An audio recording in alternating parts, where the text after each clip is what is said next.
Welcome to The Long-Term Investor. Today, I'm joined by Ian Wenik, editor at Citywire RIA, and honestly, just one of the sharpest reporters covering the wealth management industry.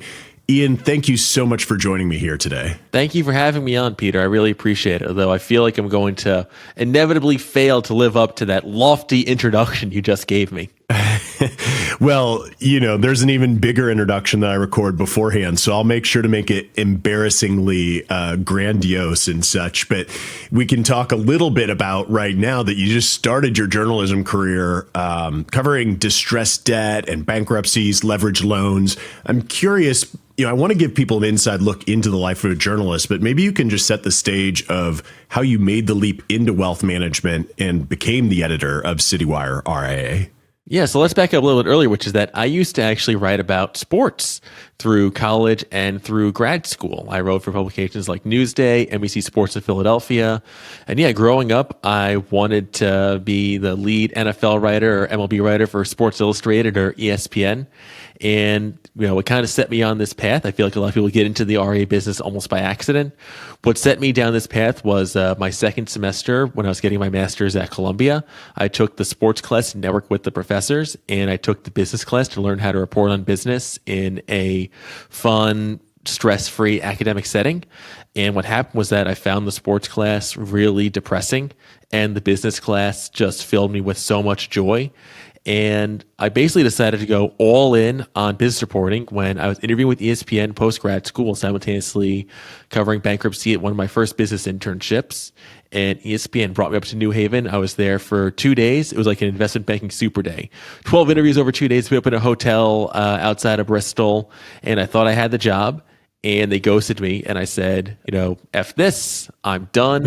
I'm going to go all into business reporting. And so I covered distressed debt for about a year at a website called Capital Structure, now part of Levfin Insights, which in turn is part of Fitch. And then, about a year in, one of my business school classmates from that Columbia class was at Citywire. I saw they had an opening. I said, hey, what's it like over here? She said, come on in, the water's great. And I put my name in the ring. They hired me, and I've been here ever since. I didn't even know what an RIA really was at the time. And it's kind of crazy how far things have come in those 7+ years since. When I got out of college, I went right to an RIA myself, and I didn't know what an RIA was. I feel sort of lucky that I stumbled into it. But before getting into the meat of the conversation, I have to know, who were your teams growing up? Like, if you could have been the beat writer for an NFL or MLB team, who would it have been? So the thing is that you really can't be a fan of a team that you cover. And I never wanted to write about a team that I'm a fan of because, you don't want to see all the dirty laundry that goes on inside. So my teams are, that makes sense. I'm a religiously fervent Giants fan, NFL, Padres baseball, long story, Islanders hockey, Penn Quakers for college sports. And I have Giants tickets. I go to all the home games. I go to 1 or 2 games on the road every year. That's a big part of my life. Oh, very cool. Well, now I know when I come to New York to try to hit you up to join you at a Giants game sometime this fall. But we'll get back into the point at hand here. So you didn't know that much about RIAs. I mean, did you have any preconceptions about wealth management in general before covering it? And maybe how have those changed? Yeah, I mean, it's a good question. So this is a story I've never actually told anyone before. But I think that I kind of came in to this space relatively neutral or almost trusting of big brands. Like, I remember when I first saw Wolf of Wall Street, and I heard Jordan Belfort, Leo talking about, Merrill Lynch is doing everything too. I'm like, oh, that's weird. No, Merrill Lynch is a pretty good company. And so then he kind of hopped into the industry and was, oh wow, yeah, no, I'm dead wrong about this. And so I think I went from trusting or viewing everybody, kind of kumbaya, and now I've had a much more kind of cynical, jaded view, which is good as a journalist. You're supposed to be skeptical of what you see.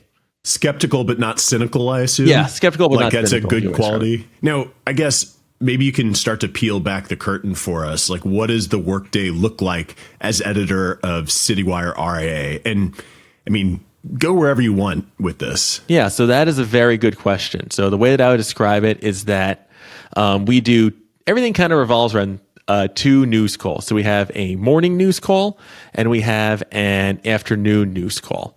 And so that morning news call really finalizes the agenda for the day, and the afternoon news call sets the agenda for the following day. And everything in between revolves around writing and preparation and thinking ahead. And so I do a lot of writing in the morning, mid-afternoon, late afternoon, and I have a lot of space as well in between for source meetings, source calls. So it's kind of ad hoc, like it's not a set super hard schedule.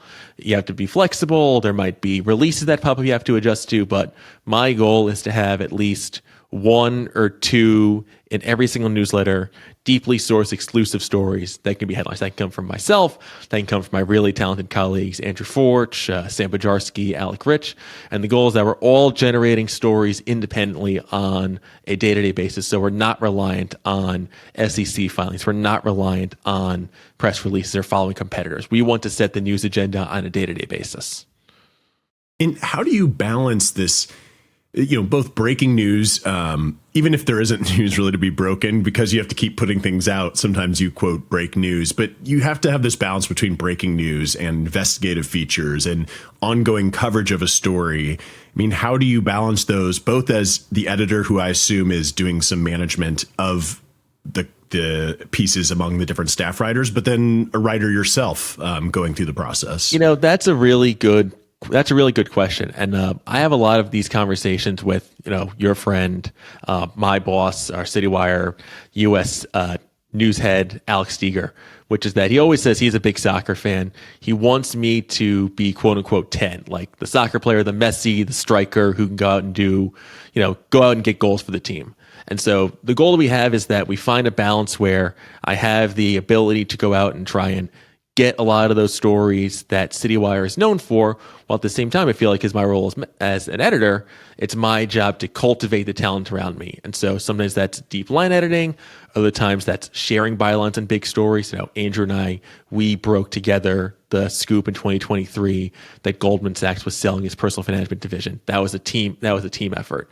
And other times it's leading by example. I hope that sometimes when I get stories, it inspires other people to go out and get the same. So it's a little bit of balance, and it's a little bit more of an art than a science, I found from time to time. Find that balance between what's the right amount of hands-on editing versus writing. But I feel like we're in kind of a healthy dynamic now. In your sources, I realize they must be advisors to some extent. There's digital tools now where you can scroll on LinkedIn or Twitter or whatever. What do you find is the mix of sources that you're going to find ideas and new information? So it's a mixture of both, and I'll get a little investment piece. So we have our passive sources of information, which Alex and I affectionately refer to as smart beta. And so what that includes is, we have a tracker that automatically will update us and send us an email notification every time a list of RIAs that we tracks updates their Form ADV Part 1 or Part 2. And that software that we use that also has a track changes feature. So we can use that to generate a lot of document-based leads based on advisors joining or leaving, executives joining or leaving, ownership structure changes, new offices, new investors. And sometimes we'll see part twos around changes to pricing structure. So that's been really helpful. Then we also subscribe to a court docket notification system, which alerts us every time that major court cases involving RIAs. We have company-related tags. We'll get notifications every time new cases are filed, and we set case-level notification as well. So that gives us a lot of, we call the smart beta stories. The alpha comes from the source relationship. So those are when I get to cite I'm doing air quotes here for anybody listening, my super scary secret source with knowledge of the situation. People that tell me things that I'm not supposed to know. And those are the stories that I treasure above all others. I also really treasure the stories that we have that come from data reporting or really interesting features. We've done a lot of really cool stuff on our 50 Growers Across America project, where we've done our initial pass, then also follow-up stories on here are the firms under 1 billion, here are the largest firms. So yeah, it's a little bit of both, but we really value the relationship-driven stories first. Hearing you talk, and I didn't know that about you, that you wanted to be a sports writer initially, in starting your career, but I can feel like as you're covering the different players in the space, so to speak, it's not all that different than following, people on Baseball Reference to some extent, when you're trying to follow along with a firm and follow their progress. but I guess the data feed, as well as obviously AI, has completely changed the landscape. You joined in 2018. I'm kind of curious how you've seen journalism as well as the RIA space and wealth management space evolve in the time that you've been with Citywire. Yeah, I mean, that's a really good question. I feel like we, and myself personally, we've gotten really, really lucky that we've grown as investment in the RIA industry has grown. We started seriously writing about this space in 2018, a couple months after I first joined, right after the Hellman and Friedman Edelman Financial Engines deal, which was at that time, that $3 billion equity valuation. That was a landmark moment for this industry. Now we have creative planning getting a valuation north of $16 billion.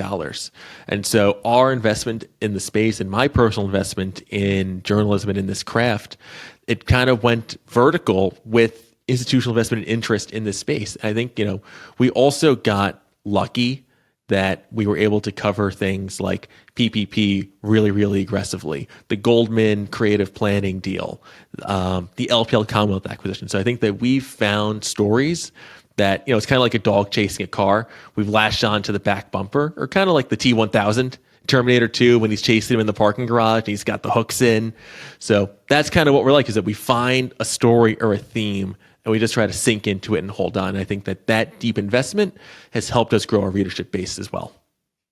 I'm going to pull a little on that M&A thread. There's really no way to cover our space and not be entrenched in the mergers and acquisition activity that's really picked up a lot in the past few years. I guess, what major shifts are you watching right now in that space? Yeah, so I think the big question is, what is the end game? And now I'll make a sports analogy, which is that I feel like the valuations in the RIA space, it reminds me a lot of the growth of valuations of sports teams. And those valuations look great as you find the quote unquote greater fool and so on and so forth. But the issue is, you can have whatever paper valuation you want, but at some point, that paper valuation has to be monetized in an ultimate event, whether that's a sale to a strategic or an IPO. And so for me, I think the question is, how are these valuations going to stand up when some of these firms that have gone through 3 or 4 rounds of private equity investing and have a consortium of private equity backers? What's going to be their end game, and who's going to be the first mover on an IPO? So I really think about a couple years ago when CI Financial tried to spin out what is now known as Corient in an IPO play. And the issue that CI had was that Corient, because they didn't have any track record as a serial acquirer, they made a bunch of transactions where they were paying very high multiples to buy well-established firms. Not going to name any specific names because I don't know what specific multiples were on specific bids. But what it did was, if you're buying firms at 16, 17, 18x, the multiple arbitrage that has supported so much of this institutional investment in the space in private equity, you have to be able to sell the parent company at a greater multiple. And I think the issue that we have collectively as an industry, the royal we, not me personally, is that the public markets view RIAs, generally speaking, as somewhat analogous to asset managers, because they take a 1% management fee, some's a little higher, some's a little bit lower. But I don't think that the public markets realize that RIAs have much stickier assets than traditional asset managers do, which are dealing with a sort of secular decline right now if you're an active manager. I mean, think about how often we write about companies having outflows. And so what happened was, CI, if they spun out Corient, that thing might have gone public at a 13, 14x multiple. And the only thing you're accomplishing there is lighting money on fire through the multiple compression. And so what the industry needs to see is there going to be a first mover that can go public and get an earnings multiple similar to the 23x or so that LPL trades at the public markets right now? If someone like a creative planning can get that done, then I think we'll see others try to follow. If they can't, then it's going to be a very, very, very complex next few years. It's interesting to hear you talk about it from a financial perspective. At PlanCorp, which for those listening and viewing is a firm where I have an ownership, I've been an employee there for over a decade. We have just started down the path of M&A activity, often looking for talent more so. I mean, there are a lot of really big firms where looks, you ask what's the end game, and is it the greater fool theory at play where, you just slap a valuation on something, and at what point is it financial engineering, and at what point are you not really helping the end client? One thing I think that people don't realize, who are clients of financial advisors, whether they're big or small, is just how competitive the talent market is.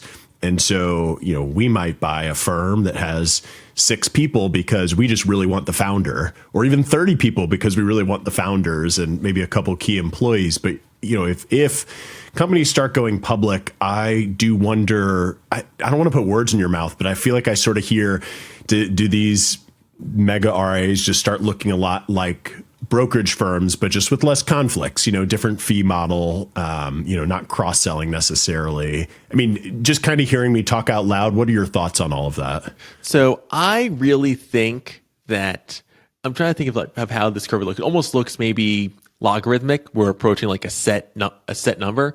And I think that there is kind of an upper bound on how big some of these firms can grow, because I think that the spirit of this industry historically has been around independence, being an entrepreneur.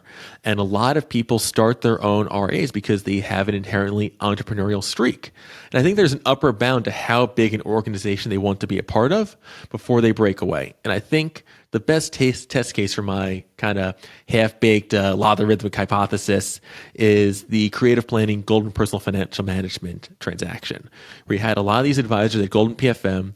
They'd already been sold once from United Capital to Goldman. From United Capital. And actually, just for the listeners' benefit, because they probably don't know the history. I mean, you don't have to go deep, but can you just kind of start with, hey, United Capital sold to Goldman. Yeah. My understanding, a lot of it's a tech platform. Plus, Goldman's buying an asset, that generates cash flows, but seems like it didn't work out. And maybe that's me setting the stage enough. Is there any other stage setting you would do? Yeah, no, and that's very true. I think that Goldman bought was the United Capital, which had about $23 billion in assets, tons of advisors, because they viewed it as a sort of cross-selling platform. You could sell mortgages, home loans, and there was part of a play to move into the mass affluent space. Now, it never really kind of got off the ground. It still held on to the bulk of those assets and advisors because they were W-2 employees, but there was kind of a break on growth. I think it's worth noting that when Goldman chose to sell that unit and creative planning came in, a lot of advisors left and they started their own independent practice again, where they used Dynasty Financial Partners as a middle and back office service platform, or they affiliated with an IBD, or they just did it totally alone.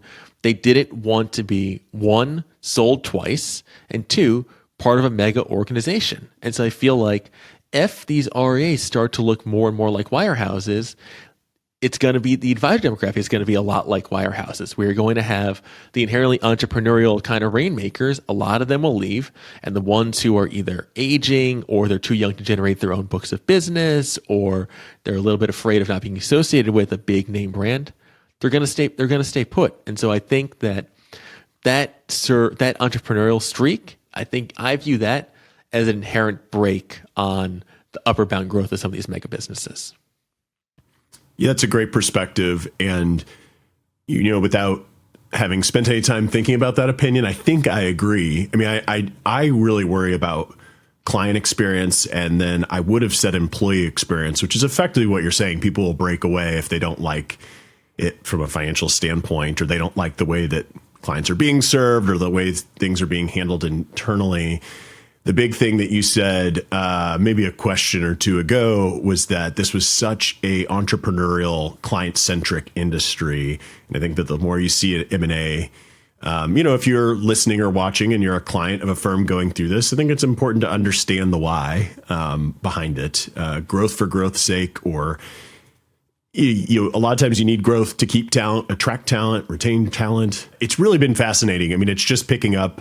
I don't see any slowing down. Interest rates, even when they rose, we continue to see pretty healthy pace. I've probably pulled on that thread long enough, unless you have any other final comments on M&A in general. Well, I think the last point that I want to make is that keep in mind that this is a deeply, deeply personal business. And I think that ultimately the relationship with the end client and the end advisor, that's a deeply personal relationship, and that is what takes precedent over everything else. That's why some of these people follow advisors out the door, because they care about their relationship with the advisor more so than the relationship with the institution. Appreciate the perspective. Kind of transitioning back to the life of a journalist, your target audience is really mostly the financial advisor community.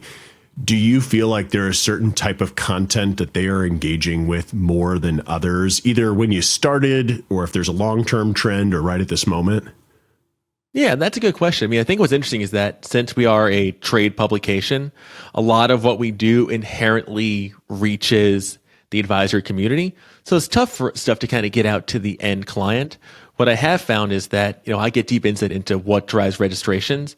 What I found is that when we go deep into a company or deep into a situation, tons of people from those affected companies register with us because they view us as a source of information, updates on what's going on in their organizations. We saw this when we wrote about the Orion return to office controversy. We've seen this with LPL Commonwealth. We saw this with the Goldman process. So I think that when we write about stuff that affects the lives of advisors on the ground in big organizations, that stuff has a massive, massive, massive impact. And also people love deals.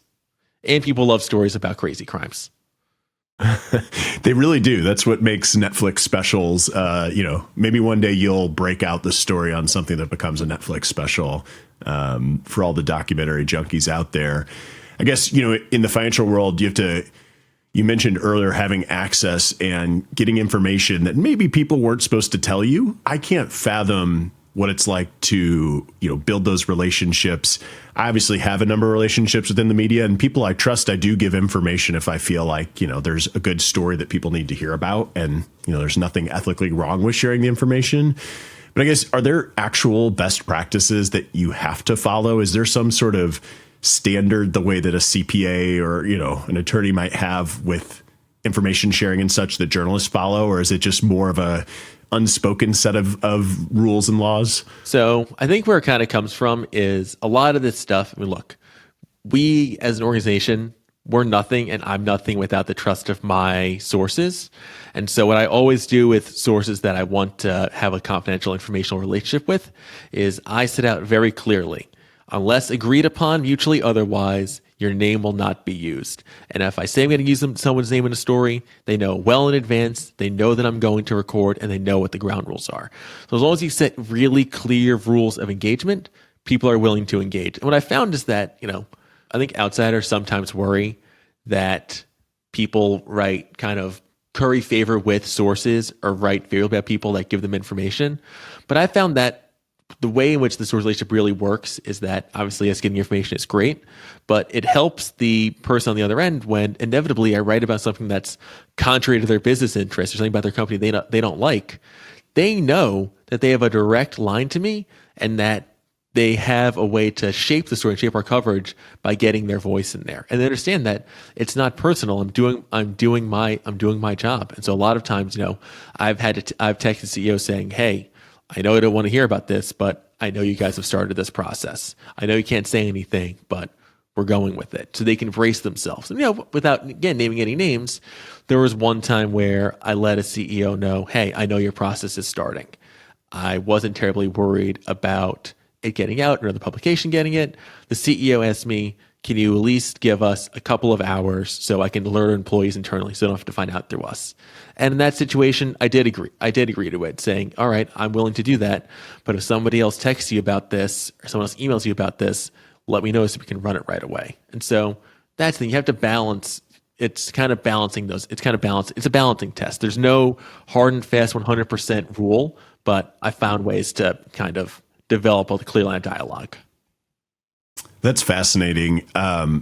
Looking ahead, Ian, I'm curious, where do you just in general see journalism in the RIA and wealth management space headed over the next few years? Yeah, that's a good question. I mean, where I kind of sit right now is I feel like the RIA industry is growing, but in a lot of ways, the coverage of the industry has shrunk. I think as certain legacy publications have had cutbacks or pivoted to other areas of coverage. And so, I've tried to view us as kind of a quasi paper of record almost when it comes to some of this stuff, which means covering the industry to the greatest depth possible. And so it's tough. I mean, I think what's also interesting though is that some of the bigger publications have started to take notice. Like the Journal, Bloomberg, the Times followed us up once we were writing about PPP. But it's very weird sometimes, like what registers and what doesn't. Like I'll see stories that we've written about multi-billion-dollar transactions not get any coverage from like Barron's and above. But I've seen some of those places write up stories on like a $300 million advisory team leaving a wirehouse. And so I think even they've got some room to grow, room to learn. Well, and I know that in the last year or two, you all started a podcast. I mean, sometimes you just have to meet people where they are. I know I was reluctant to start this podcast, having written for so long, but I reached a point where I just wasn't so sure that people were willing to give their time in the form of reading. And so here we are. And that's video. I think people are I'm surprised actually at how much people watch video. Like if you'd listen to it, you'd assume, well, am I really going to watch it on TV or on my phone when I can just listen? It turns out, yes, it's crazy. Sorry, everyone who's watching us, but it's just shocking to me. No, it's the meme, of all the Zoomers where they're doing everything simultaneously, watching Family Guy in one corner and Subway Surfers in another, triple tasking. Lots of double screening. And we always tell our kids, no double screening, guys, no double screening. Then I'll be over there triple screening myself. Phone, iPad, TV. It's terrible. Also, I mean, but you've always been a writer. You've been doing the podcasting. I mean, maybe not so much as you, but a lot of your colleagues at Citywire do video stuff. I mean, what has changed about your skill set in adopting some of these other mediums? Yeah. I mean, I think that what helps is that, well, one, the physical plant has helped. So I'm sitting, for people watching us or people listening, I'm sitting in our studio, which we built out when we moved to our new office space in 2020. What that did was it gave us the bandwidth to do podcasts, to do video, and having our own space has helped us invest in those mediums as well. It also helps that like when it comes to big conferences or our own conferences, we'll usually have a video team on the ground.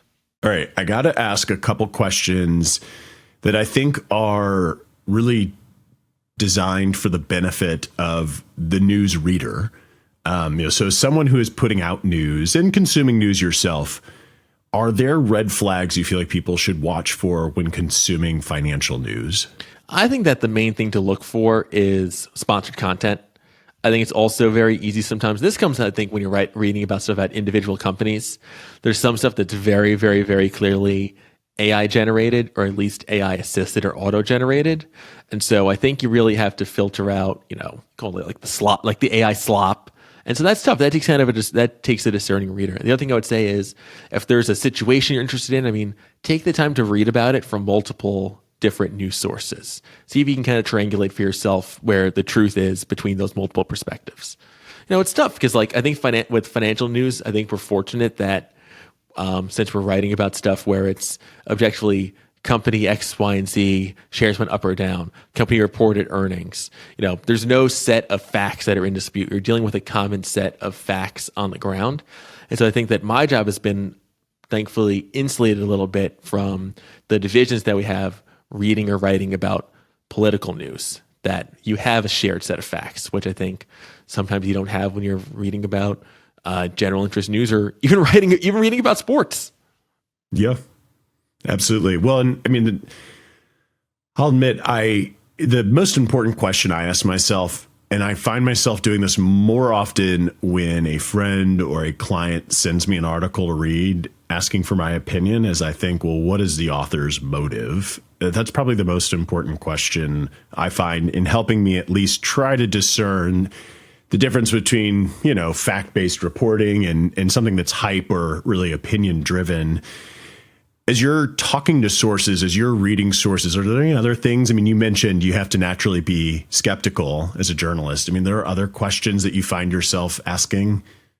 Yeah, I think that sometimes when I'm dealing with even my own source relationships, no one ever tells me anything just out of the goodness of their heart. That's a big lesson that I've learned in life. And so I think whenever someone's telling me something, I always try to ascertain, all right, why are they telling me this? And I sometimes feel like there are investment bankers who don't speak to me, who leak their own processes out to me through intermediaries to drum up interest in them.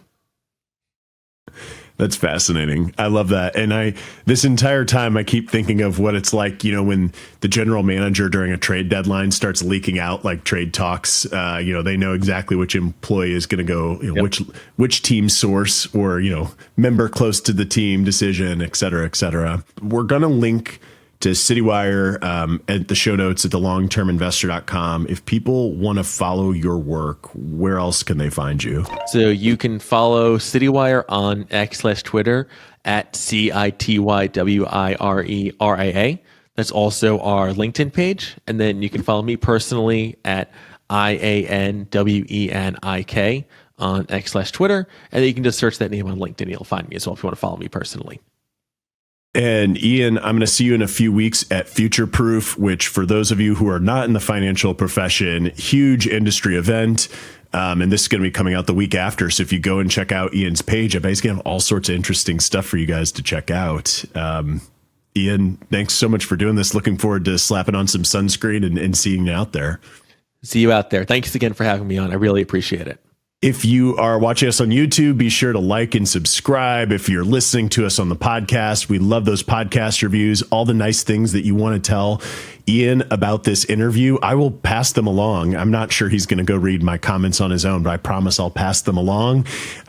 All things that we're mentioning, extra links will be found at thelongterminvestor.com. Thanks again, as always. And until next time, to long-term investing.